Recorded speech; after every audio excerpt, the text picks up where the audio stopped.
Okay. So అభిమన్యుడి కొడుకు అభిమన్యు కొడుకు పరీక్షిత్ మహారాజు. సో పరీక్షిత్ మహారాజుకి ఏమంటే ఎక్కువ ఇష్టం? ఓకే.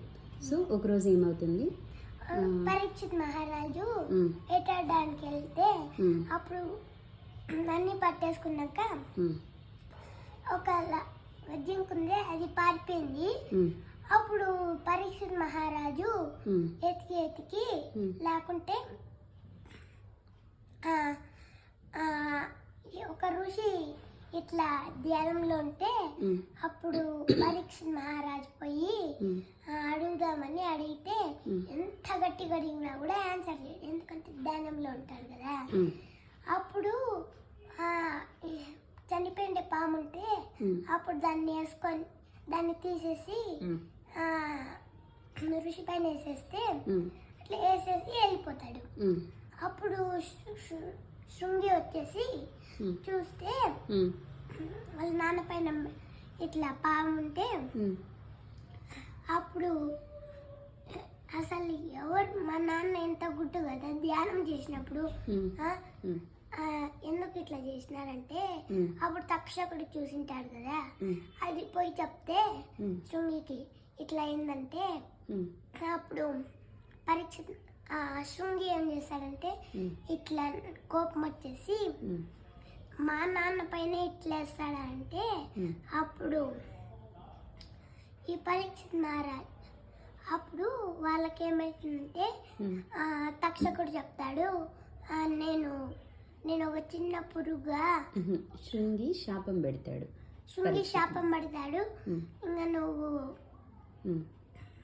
7 daysలో నువ్వు ఇంకా 7 daysలో చనిపోతావని శాపం పెడతాడు.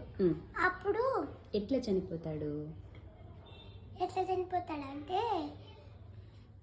పాము కాటేసింది. అప్పుడు ఆ పాము కాటేసికి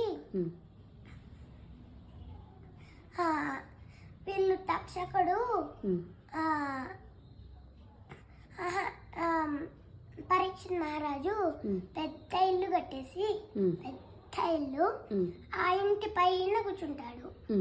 అప్పుడు కింద సైనికులంతా పెట్టి అప్పుడు ఈ తక్షకుడు ఏమనుకుంటాడంటే ఐడియా అనుకొని నేను ఒక ఫ్రూట్ కట్ చేసి దాని లోపల నేను ఒక చిన్న పురుగు కట్ల లోపలికి పోతాను.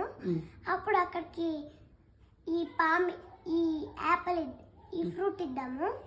అప్పుడు అది పరీక్షిత్ మహారాజు కోసినాక సరసరా అని వెళ్ళిపోయి కాటేస్తాను అంటే సరే అనుకొని పైన కూర్చొని తింటాడు కదా, అప్పుడు ఆ ఫ్రూట్ లోకి వెళ్ళిపోతాడు.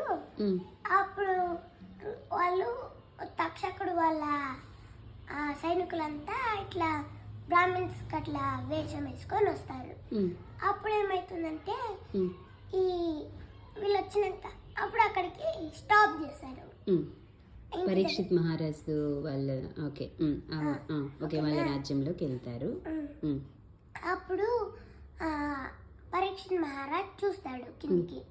అప్పుడు చూస్తే బ్రాహ్మిన్స్ కదా వీళ్ళు, దానికి బ్రాహ్మిన్స్ అనుకొని పైనకి పిలుచుకుంటాడు. అప్పుడు అందరికి ఫ్రూట్స్ తెచ్చింటారు కదా, అవన్నీ అందరికి ఒకటి పంచుతారు. అదే ఫ్రూట్ పరీక్ష ఇస్తారు. అప్పుడు ఇట్లా పరీక్ష ఓపెన్ చేస్తాడు. అప్పుడు సరసరా అని వెళ్ళి ఇట్లా కట్టేస్తుంది. అప్పుడు పరీక్షిత్ మహారాజ్ చనిపోతాడు. తర్వాత మళ్ళీ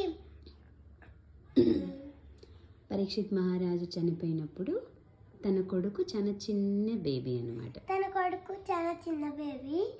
అప్పుడు పెద్దగైనాక తెలుసుకుంటాడు అసలు మా నాన్న ఎట్లా చనిపోయినాడు అని. That is all I remember. Okay, మా నాన్న ఎట్లా చనిపోయినాడు అని తెలుసుకోవాలనుకుంటాడు. ఎవరు పరీక్షిత్ మహారాజు కొడుకు? జజే కాదు, జనమేజయుడు.